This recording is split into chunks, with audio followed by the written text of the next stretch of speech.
ministre su vida, ministre su ser, y que en esta noche, mi Dios, podamos llevar un consejo, podamos llevar una enseñanza que sea de bendición para nuestra vida. Muchas gracias te damos, bendito Dios, por tu palabra, que en esta noche tu buena palabra pueda ser predicada con sabiduría, con denuedo, con poder. Que tu buena palabra, mi Dios, sea ministrada en este lugar. Te damos gracias, muchas gracias, en el nombre de Jesús. ¿Decimos? Vamos a pedirle a nuestro Padre Dios esas tres virtudes que necesita nuestro ser, con todas sus fuerzas.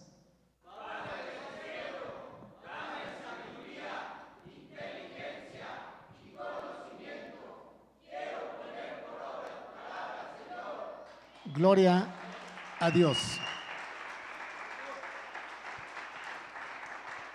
Puede tomar su asiento, puede sentarse, póngase cómodo. Otras versiones de la primera parte de este pasaje dice que una buena reputación vale más que un buen perfume. La versión Dios habla hoy dice vale más la buena fama que el buen perfume. La Biblia Jerusalén dice más vale el renombre que óleo perfumado. Así como un perfume necesita de ciertos ingredientes para que sea una excelente fragancia, un excelente perfume, así también el hombre, el ser humano, necesita de ciertos elementos para que sea un hombre de buen nombre, una mujer de buen nombre. Y muchas veces, hermanos, se trata, los perfumes los imitan. Te venden algo como si fuera original, cuando no es cierto. Podemos también, en algunos casos, se puede dar que el ser humano busque un disfraz, busque algo que lo haga reflejar lo que realmente no es. En esta noche, hermanos, vamos a ver algunas características, algunos ingredientes que necesitamos para dar esa estatura de buen nombre. ¿Sí?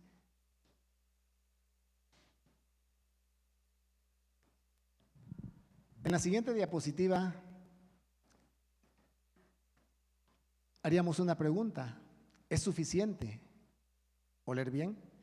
Yo creo que todos, cuando en algún momento de nuestro aseo personal usamos alguna fragancia, usamos algún perfume, usamos algún desodorante. ¿Por qué? Porque nos gusta oler bien. Nos gusta que quienes estén a nuestro alrededor puedan percibir un olor agradable. Yo creo que todos los que estamos aquí buscamos siempre eso. Pero a veces, hermanos, el oler bien, de acuerdo a la enseñanza que vamos a desarrollar en esta noche, no es suficiente. Porque nosotros como personas, como seres humanos, necesitamos buenas acciones, buenas palabras, buen comportamiento, buena forma de ser. Y que eso se vea reflejado y que sea de beneficio a aquellos que están a nuestro alrededor. Ellos van a ser los beneficiados. Desafortunadamente, a veces el momento, las circunstancias,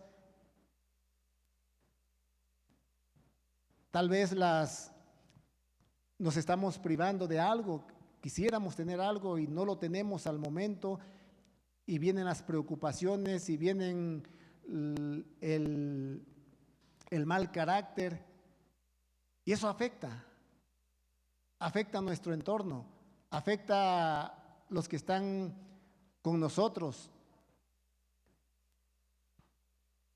Y si nos vamos a otro lado, a veces podemos tener esa fragancia y impresionar o estar bien con los que están a nuestro alrededor. Pero Dios conoce nuestro corazón y Él sabe de qué adolecemos, Él sabe qué necesitamos, Él sabe de qué estamos, en qué estamos batallando, en qué estamos luchando y que a veces es necesario hacer algunas correcciones en nuestra vida para que podamos también nosotros ser olor fragante para aquellos que están cerca de nosotros. En la siguiente diapositiva yo les pongo los ingredientes que se usaban en el tabernáculo. Y dice, y lo que me llama la atención, hermanos, bueno, es que dice que eran especias finas.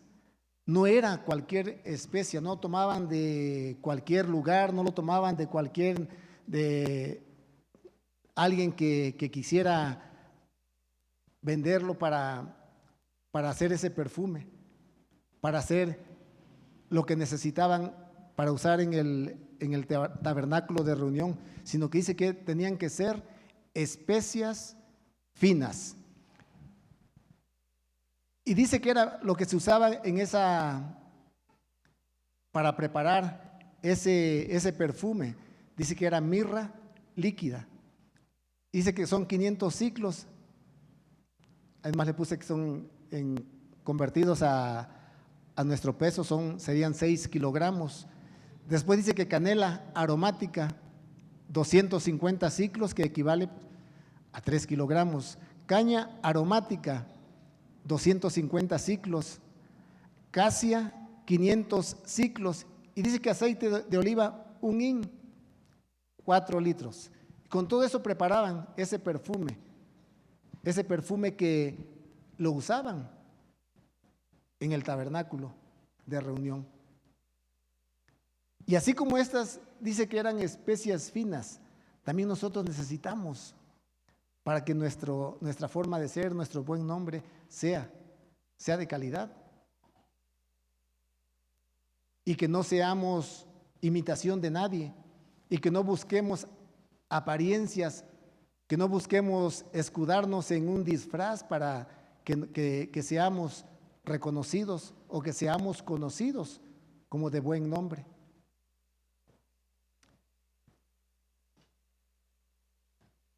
Vamos a empezar y yo les voy a dar, así como esos ingredientes eran necesarios para hacer ese perfume, también hay ciertos ingredientes que nosotros necesitamos tomar en cuenta para hacernos de un buen nombre.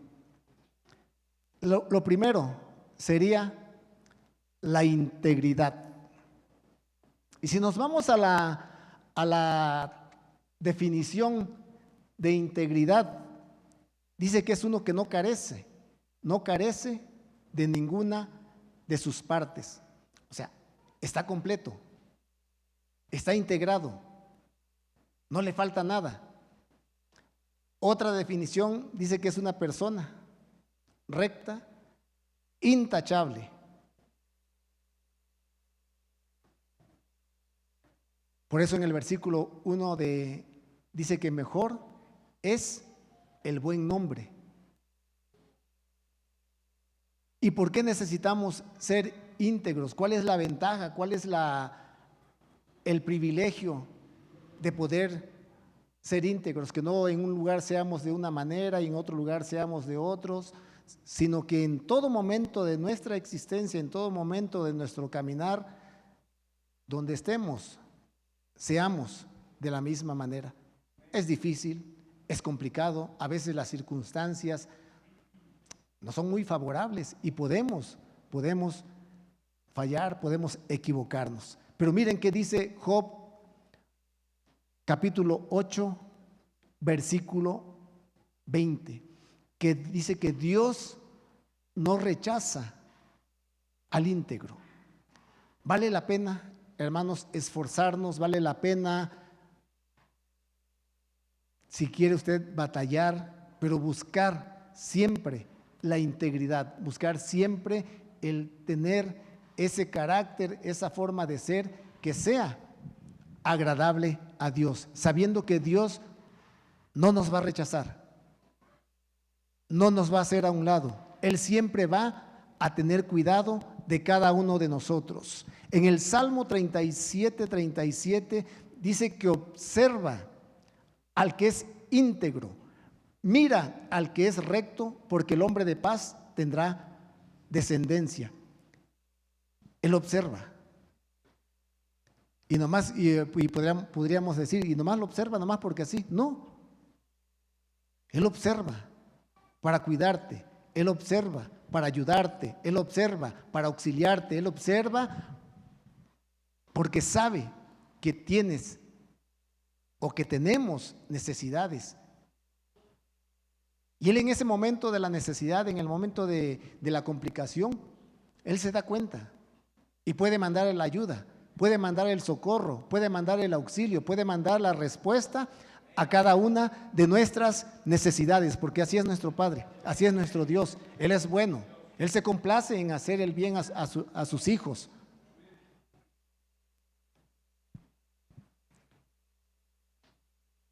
Seguimos adelante. En Proverbios 10:29 dice que fortaleza para el íntegro es el camino del Señor. Fortaleza, ¿qué es una fortaleza? Es un refugio, es un escondedero, es un lugar en el cual se puede habitar seguro, se puede habitar confiado. Es un lugar en el cual no entran los que quieren hacer daño. Una fortaleza, hermanos, es un lugar que es difícil accesar. Y así es nuestro Padre Dios con aquel que se conduce en integridad. Un escudo. Es la ayuda. No permite que haya daño. No permite que alguien quiera atentar en contra de un íntegro. En Proverbios 13:6 dice que la justicia guarda al íntegro en su camino. La justicia, el ser justos, el ser equilibrados, el siempre buscar hacerlo recto, buscar hacerlo honesto. Muchas veces hay un conflicto legal y los dos quieren tener la razón, las dos partes quieren tener la justicia. ¿Y qué dice el que gana el juicio? Se hizo justicia. ¿Sí han escuchado ese término? Si no, pues se hizo justicia. Y el otro que dice, no, pues fue injusto.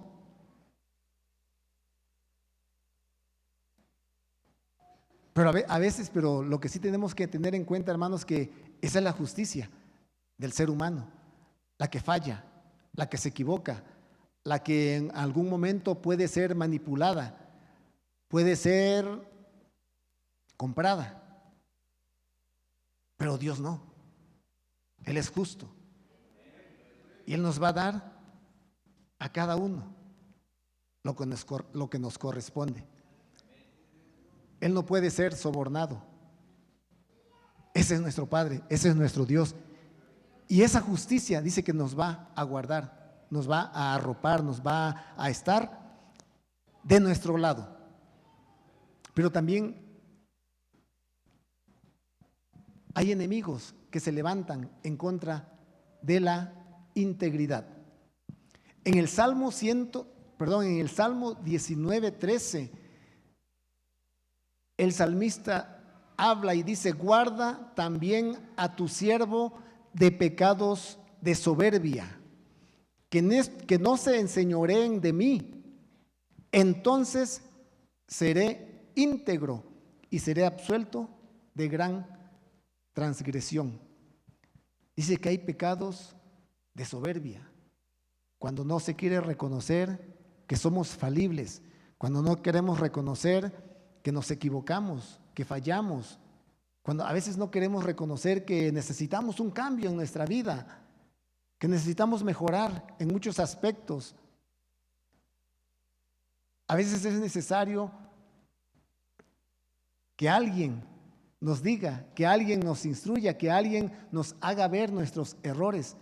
¿Y sabe qué es lo que pasa a veces, hermanos? Que no reconocemos, no toleramos a veces que alguien nos diga en qué estamos mal. No sé si nada más me pasa a mí.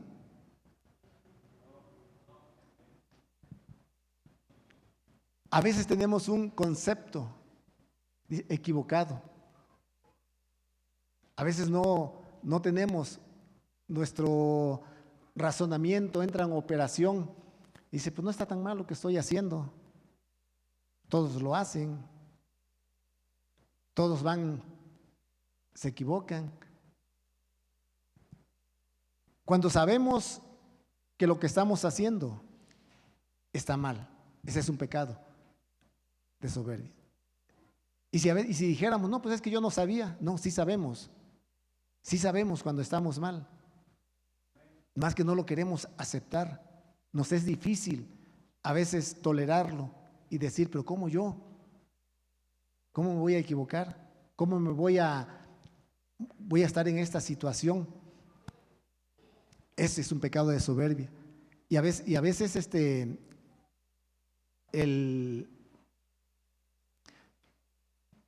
lo que pudiéramos estar haciendo,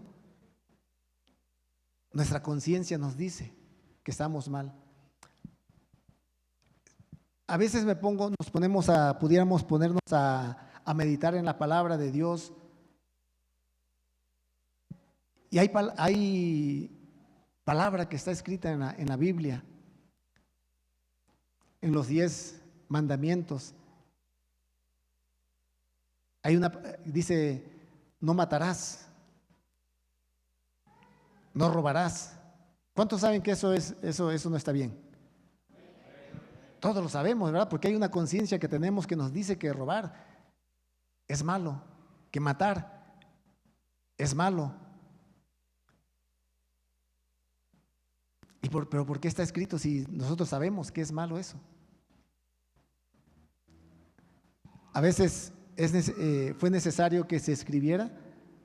Hay varias explicaciones, pero dice que donde no hay ley, dice la palabra, donde no hay ley, no se infringe de pecado.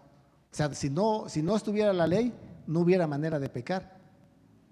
En el ámbito legal hay delitos que no estaban tipificados o que no están tipificados. Se hacen, se cometen y no hay manera de juzgar. ¿Por qué? Porque no aparece en el código de los estados o para poder castigar ese delito. Y por eso dice la palabra, no hagas eso. Y nosotros sabemos que es mal.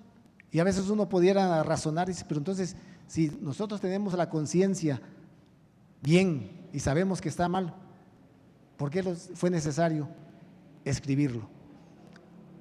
A veces recibimos amonestación, recibimos exhortación, nos llaman la atención por algo que no es correcto. Y muchas veces podemos ignorar, muchas veces ignoramos, no tomamos en cuenta el consejo, no tomamos en cuenta la amonestación y nos va mal. También dice otro pecado de soberbia es cuando queremos amonestar a otros y estamos igual.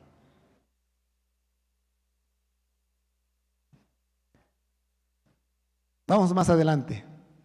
¿Cuál es el segundo ingrediente? Ya vimos el primero. ¿Cuál es el segundo? La humildad.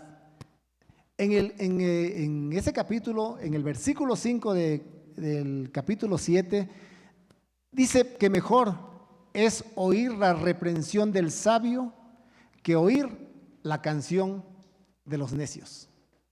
Yo no les voy a preguntar aquí a cuánto les gusta ser exhortado, ser reprendidos, porque me van a decir amén. Y en algunos casos, no es cierto, porque a nadie nos gusta la exhortación. Nos enojamos, nos molestamos, nos inconformamos. ¿Y por qué a mí? ¿Por qué no al otro? Cuando Sí. Pero fíjense cómo dice aquí, dice que mejor es oír la reprensión que la canción de los necios. ¿Cuál sería la canción de los necios? La adulación. Adularlo. No estás bien. No hay problema con lo que estás haciendo, no hay problema cómo te estás dirigiendo, no hay problema en ese camino que vas. Total, Dios es clemente, es perdonador, Dios es bueno. Y sí, es cierto, sí es cierto. Pero más adelante vamos a ver cómo a veces somos. Hay una ley que no es de la tierra, que es del cielo. Dice que lo que el hombre sembrare, eso cosechará. Y el propósito del consejo de los sabios es que nosotros caminemos en un camino recto, en un camino en el cual nos permita llegar a nuestra meta, llegar a nuestro destino. Un consejo de un sabio no nos va a hacer vacilar, no nos va a hacer desviarnos ni a derecha ni a izquierda, mucho menos retroceder. Un consejo de un sabio nos va a llevar a la meta, a cumplir con nuestro propósito, a cumplir con nuestro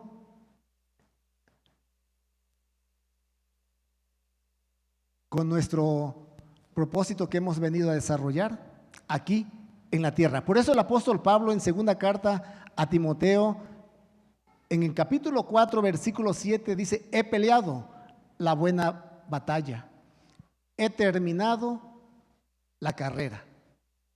Llegó a su destino. No se detuvo.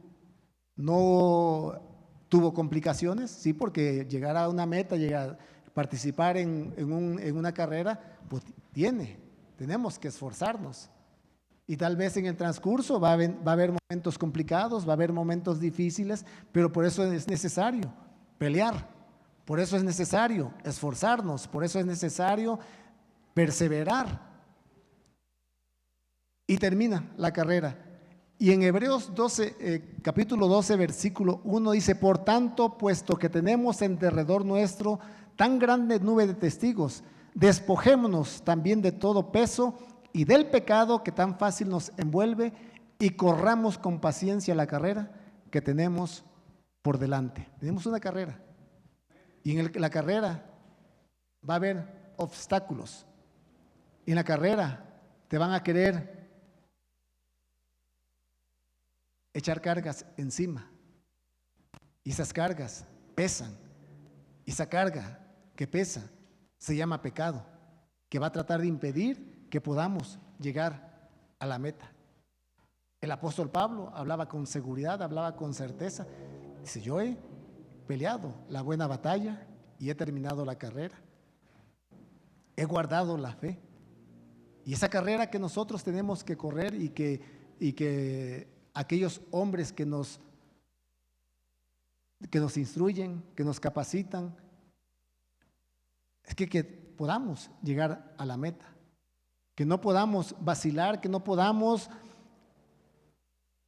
estar un día sí y un día no.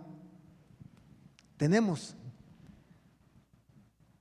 que enfrentarnos a esas circunstancias difíciles, a esas circunstancias adversas. Por eso vamos a ver el tercer ingrediente que necesitamos nosotros para tener ese buen nombre. Y ese está en Eclesiastés capítulo 7, versículo 8. En la segunda parte, bueno, lo leemos completo, dice: porque mejor es el fin del negocio que su principio. Mejor es el sufrido de espíritu que el altivo de espíritu. Mejor es el sufrido de espíritu. Pueden venir adversidades a nuestra vida, momentos difíciles, momentos complicados. Y muchas veces, hermanos, la gran cantidad de veces que vienen esos momentos, esas complicaciones a nuestra vida, es a causa de nuestras decisiones. Tomamos una decisión equivocada, tomamos una decisión que no es conveniente, tomamos una decisión alejada de la sabiduría, no pedimos el consejo y poder tener un panorama más amplio de lo que podemos hacer o hacia dónde podemos ir, hacia dónde podemos dirigirnos, y nos equivocamos en la decisión. Nos dieron el consejo y no lo seguimos. Nos dieron la pauta, nos dieron la palabra, nos dijeron, esta es la manera en la cual tú puedes salir adelante, pero como también tenemos la capacidad de poder decidir, decidimos muchas veces mal. La mayoría son por nuestras malas decisiones. Y viene el sufrimiento, viene la adversidad, viene la complicación. Y hay otra manera, cuando está permitido, allá arriba. De allá enviaron la adversidad, de allá arriba enviaron la corrección. Y en la siguiente diapositiva vamos a ver dos ejemplos. Dos ejemplos, hermanos. El rey David. En segundo libro de Samuel, capítulo 24, versículo 12, dice la palabra: ve y di a David, así dice el Señor, te ofrezco 3 cosas, escoge para ti una de ellas para que yo la haga. Y ahí están las 3. La primera: ¿quieres que te vengan 7 años de hambre en tu tierra? La segunda: que huyas por 3 meses delante de tus enemigos mientras te persiguen. Tercera: que haya 3 días de pestilencia en tu tierra. Considera ahora y mira qué he de dar, qué respuesta he de dar al que me envió. Hay en el versículo anterior dice que se encendió la ira del Señor y hizo que David levantara un censo al pueblo. Hay un pasaje paralelo en el libro de Crónicas que ahí dice que fue Satanás, fue el adversario el que hizo que David levantara este censo. Aparentemente hay una contradicción, pero no hay ninguna. Y le da 3 opciones. Y por haber hecho eso, cuando él iba a censar al pueblo, él recibió el consejo. Y le dijeron: no hagas eso, rey. Pero dice que la palabra de él prevaleció y se tuvo que hacer ese censo. Esto no fue agradable a Dios. Y por eso le envía al profeta Gad y le da opciones para que él escoja. Y lo que él dice: no, yo no quiero caer en manos de hombres. Mejor que seas tú el que opere, porque yo sé que tú eres grande en misericordia, porque así es nuestro Dios. Y dice que vino el azote, vino la plaga, vino la pestilencia y estaba arrasando al pueblo. Y David sufrió. Él tomó una decisión equivocada. Él tomó una decisión que no era conveniente, a pesar de que recibió la advertencia de que no era bueno. Pero él dice: yo soy el rey. Y a veces así nos podemos comportar en nuestro hogar. Pues somos los papás, somos el esposo. Y a veces son los primeros nuestra familia es la primera que sufre las consecuencias de nuestras malas decisiones. El otro ejemplo Está debe ser 1 Samuel 16:10. Bueno, si no es la primera, es la segunda. Ahí no salió el... Dice, pero el rey dijo, ¿qué tengo yo que ver con vosotros, hijos de Sarbia? Si él maldice, y si el Señor le ha dicho, maldice a David, ¿quién pues le dirá, por qué has hecho esto? El rey David iba huyendo de su hijo Absalón, que se había proclamado como rey. Y en el trayecto aparece Simei y lo empieza a insultar, lo empieza a maldecir, y dice David más adelante, dice que fue una maldición muy grande, muy terrible. Asesino, derrama sangre, adúltero, y cualquier cantidad de improperios recibió el rey. Tanto así que eso molestó a uno de sus valientes y quería matar a Simei. Pero él entendió, él comprendió una cosa, hermanos. David no vio al que lo estaba insultando. David no vio al que lo estaba maltratando en ese momento, al que lo estaba maldiciendo. Lo que vio David, hermanos, fue a aquel que estaba permitiendo que ese hombre abriera su boca para decir tal cosa. Por eso, hermanos,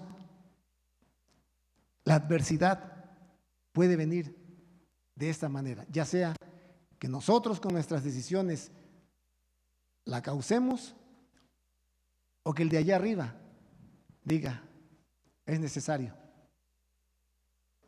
Pero ¿saben qué, hermanos? Cualquiera de las que sean, cualquiera de las dos opciones, si nosotros estamos bien centrados, bien ubicados, vamos a saber que cualquiera de las dos va a ser para nuestro beneficio, va a ser para que mejoremos como personas, como seres humanos, como esposo, como esposa, como hijo, como hija, para que seamos proyectados a otro nivel. Y vamos a seguir, porque así es nuestra vida en esta tierra, perseverando, complicaciones, adversidades. Cuando nosotros nacemos, dice que con nuestro primer llanto estamos garantizando lo que va a ser nuestra vida de complicaciones, pero tomados de la mano de Dios, esas complicaciones van a aparecer como nada. ¿Por qué no le da un fuerte aplauso a nuestro Padre Dios? Porque Él está con nosotros.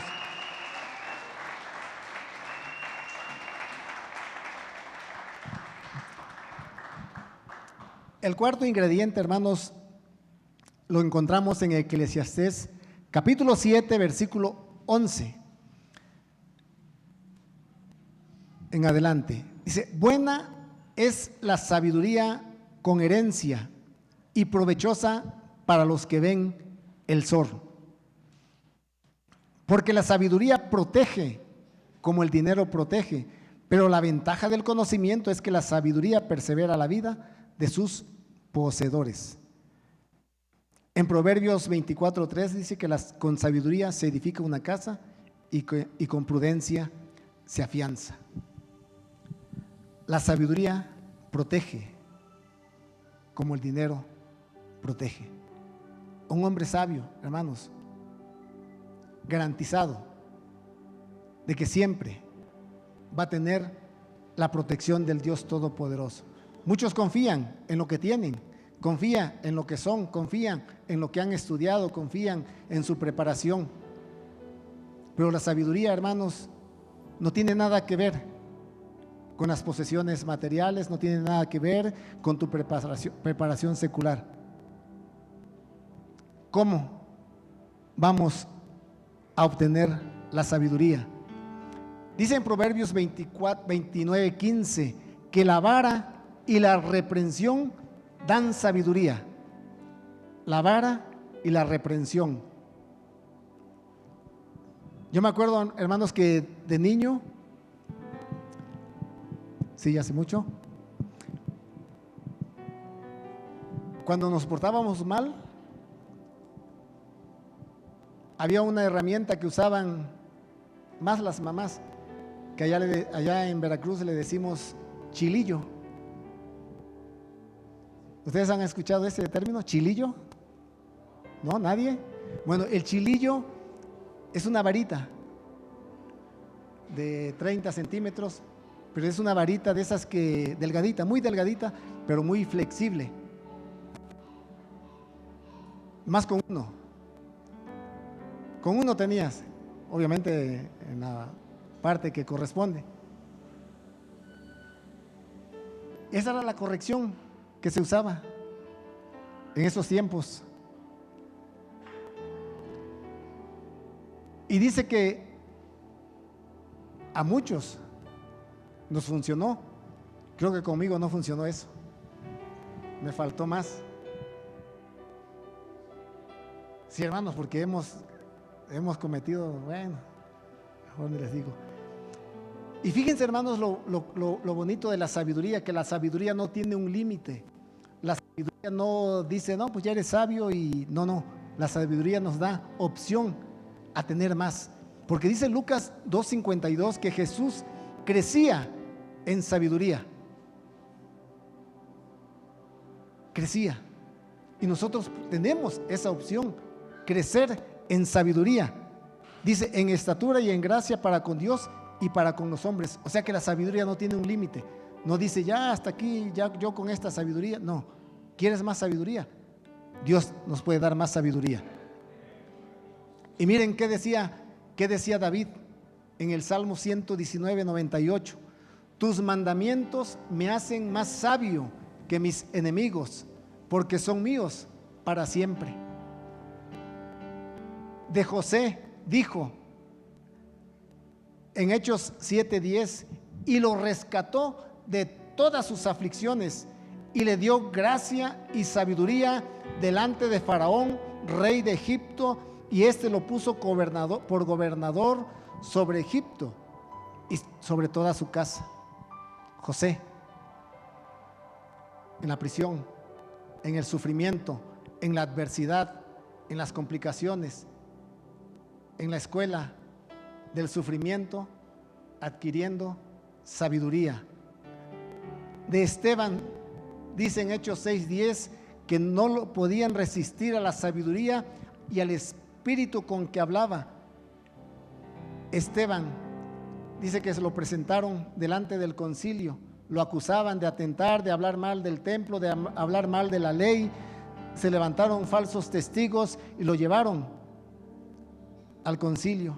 Y dice que ahí en el concilio vieron su rostro como un rostro de ángel, porque era un hombre que había adquirido sabiduría, era un hombre que se había preparado y había alcanzado ese grado. ¿Dónde está la sabiduría? ¿Dónde la podemos encontrar? ¿Dónde la podemos adquirir? En segundo libro de Timoteo 3:15 habla el apóstol Pablo y dice, y que desde la niñez has sabido las sagradas escrituras, las cuales te pueden dar la sabiduría que lleva a la salvación mediante la fe en Cristo Jesús. Esa sabiduría ya la tenemos, hermanos, porque esa sabiduría nos ha guiado a la salvación, nos ha llevado a Jesucristo, a reconocerlo como el Señor, como el Salvador de nuestra vida, como el Dios de nuestra salvación. Por esa sabiduría ya la tenemos, porque dice que toda la escritura es inspirada por Dios y útil para enseñar, para reprender, para corregir, para instruir en justicia, a fin de que el hombre de Dios sea perfecto, equipado para toda buena obra. Necesitamos, hermanos, adquirir sabiduría, y la sabiduría está en las sagradas escrituras. La sabiduría está en la palabra de Dios. A nadie se le puede obligar a ser sabio. ¿Quieres ser sabio? Lee la palabra. No hay otro lugar, no hay otra manera. La sabiduría, buscar la sabiduría. El siguiente ingrediente es que nosotros tenemos que depender de Dios. Eclesiastés 7:20 dice que ciertamente no hay hombre justo en la tierra que haga el bien y nunca peque. Nadie puede decir yo no he pecado. Nadie puede decir yo no me he equivocado.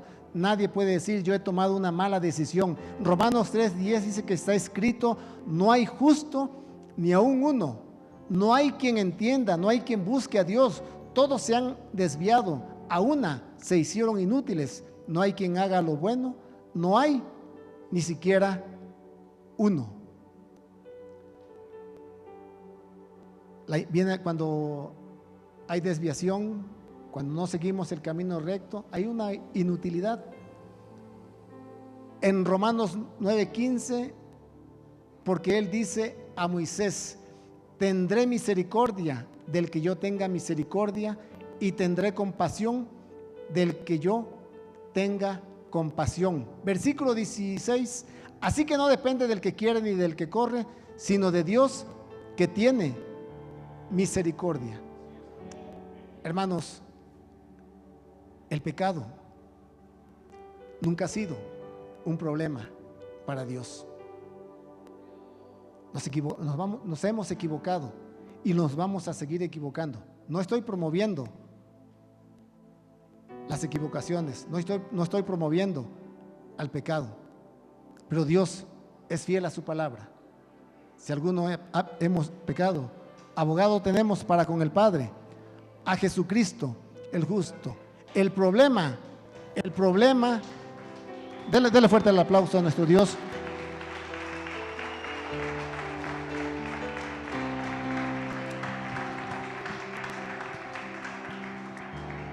El problema es de nosotros, el problema es del ser humano, y eso lo podemos ver en Romanos capítulo 2, versículo 5. Dice: mas por causa de tu terquedad y de tu corazón no arrepentido. ¿De quién es la decisión? De nosotros, del que peca, del que se equivoca, porque no viene delante del Padre y dice: ten misericordia. Las misericordias, si el ser humano no pecara, las misericordias de Dios no tendrían razón de ser. Esas misericordias que son nuevas cada mañana, que nosotros tenemos la seguridad, la certeza de que son enviadas, porque nuevas son sus misericordias. Estamos seguros que esas misericordias hacen que nosotros podamos acercarnos con confianza delante de su presencia y reconocer: Padre, me equivoqué, Padre, te fallé. Pero ahí dice que por el corazón no arrepentido,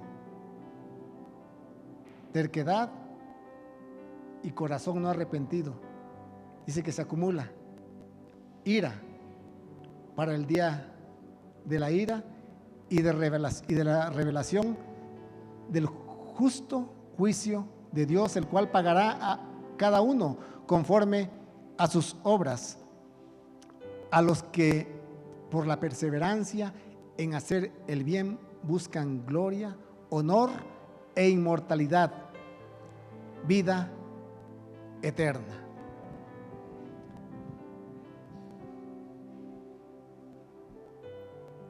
Voy concluyendo, hermanos.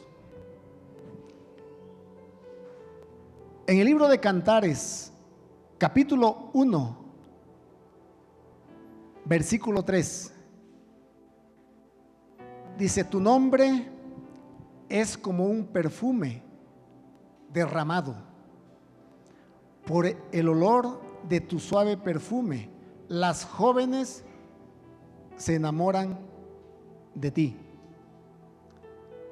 Por el olor de tu suave perfume, las jóvenes se enamoran de ti. Un perfume derramado. Si nosotros, hermanos, le ponemos a nuestra vida, a nuestra existencia, estos ingredientes de integridad, humildad, que lleguen momentos difíciles a nuestra vida y los podamos superar con la ayuda de Dios, la sabiduría y el poder depender de Dios, en que no somos por nosotros mismos suficientes, sino que hay alguien allá arriba que es el que puede hacer que nosotros dependamos de Él. Entonces nuestro nombre dice que va a ser como un perfume derramado. No sé si a usted se le ha caído alguna vez algún perfume. Bueno, a lo mejor no, pero dése una vuelta, o si alguna vez se da una vuelta por alguna tienda departamental, vaya al área de perfumes, a ver qué rico huele ahí. Y hay diferentes perfumes. Yo a veces cuando voy me dicen, no, que este es un perfume dulce, no, que este es un perfume salado, ¿no? Si hay dulce debe haber salado. Pero pues mucha gente tiene su olfato bien adiestrado y empieza a decir, ¿no?, que este es maderas, que este es de sándalo, que este es de diferentes perfumes. Así va a ser o debe de ser nuestro nombre, así como un perfume que se derrama y que huele bien, que huele rico, que huele agradable, y que todos los que están a nuestro alrededor se puedan beneficiar de nuestro comportamiento, de nuestra forma de ser. Y después dice que el olor de tu suave perfume, por el olor de tu suave perfume, las jóvenes se enamoran de ti.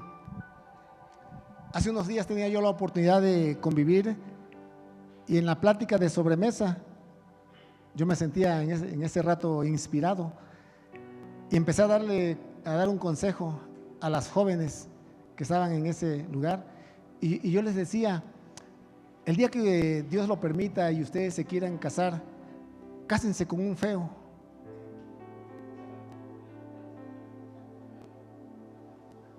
Y sí, me hicieron cara de, ajá, sí, no, cara de fuchi fue poco,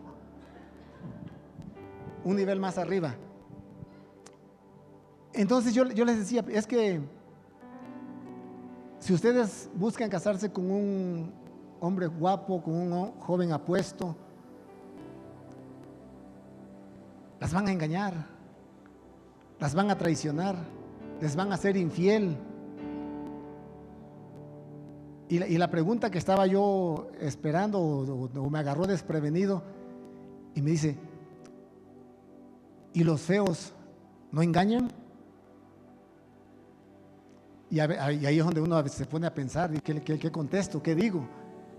Y lo único que se me ocurrió, pues sí engañan, pero les duele menos.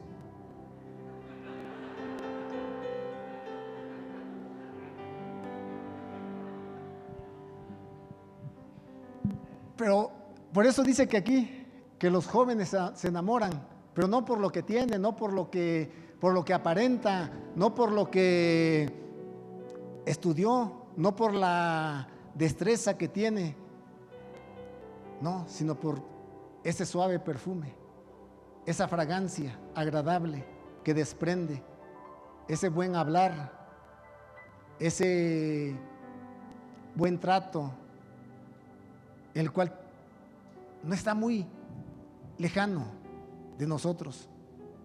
Solamente que seamos personas bien centradas, depender de Dios, mantenernos en integridad, en humildad, sabiduría, poder depender de Dios y saber que con Él todo lo vamos a tener, y podamos tener ese nombre que pueda ser derramado como un perfume. Yo le voy a pedir a que nos pongamos de pie. y le demos gracias a nuestro Dios. Él quiere lo mejor para cada uno de nosotros. Él no escatimó el darnos a su Hijo, el que fuera a la cruz del Calvario a morir por nuestros pecados. ¿Ustedes creen que ese Padre,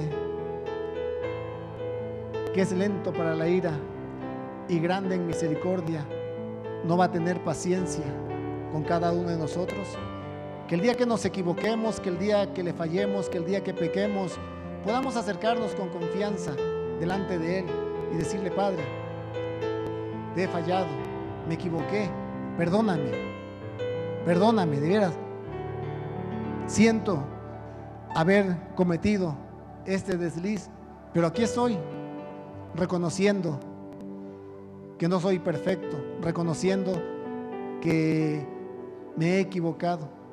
Levante sus manos, por favor, y démosle gracias a nuestro Dios. Él está aquí, Él está en este lugar. Él es bueno, para siempre es su misericordia. Siempre ha tenido cuidado de nuestra vida. Nunca nos va a dejar, nunca nos va a abandonar. Él es fiel.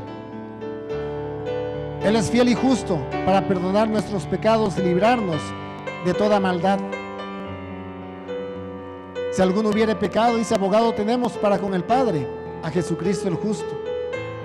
Pero para eso necesitamos reconocer que Él es nuestro Padre, que Él es nuestro Dios, que Él es nuestro Señor, que separados de Él nada podemos hacer.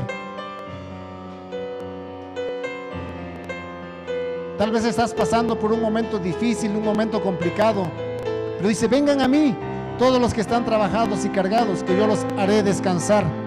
El que a mí viene, yo no le echo fuera. Es momento de reflexionar, de meditar y reconocer que sí, le hemos fallado a nuestro Padre Dios, pero Él está aquí. Él nos quiere perdonar. Muchas gracias te damos, bendito Dios. Muchas gracias por estar con nosotros, por guardar, cuidar, proteger nuestra vida. Muchas gracias, bendito Dios, porque tú tienes cuidado de cada uno de nosotros. Nos hablas a tiempo.